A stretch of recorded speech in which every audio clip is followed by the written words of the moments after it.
आपल्या आईचा, आई हा आपला पहिला गुरु आहे. त्यांचं खरंच खरंच खूप स्वागत आहे, कारण त्यांना तेवढं तरी कळलं की आपला गुरु हा आपली आई आहे म्हणून.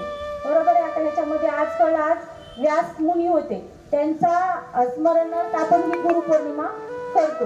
पण मेन म्हणजे आता मुलींसाठी जी झाली, आपण काय करणार, आज सावित्रीबाई फुले यांच्या प्रतिमेचं आपण पूजन करणार आहे.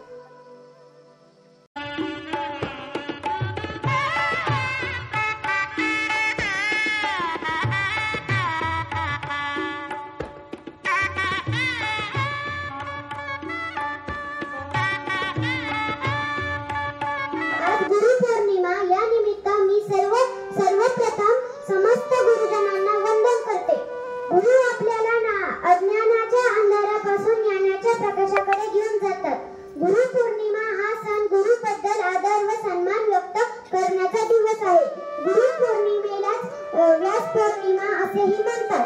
ज्या गुरूंनी आपल्याला व्यक्तिमत्व घडवले त्यांच्या समोर नतमस्तक होण्याचा दिवस म्हणजे गुरुपौर्णिमा होय.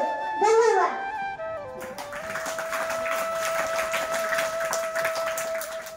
संस्काराचा गडा किती उपकार मानू तुमचे कळत नाही मला. तुमच्यामुळे जीवनाला मिळाली नवी दिशा, अंधारलेल्या वाटेवरती प्रकाशाची दिली आशा. आम्ही माती तुम्ही कुंभार, हवं तसं घडवा, चुकलं असतं आमचं आम्हा मार्ग नवा दाखवा.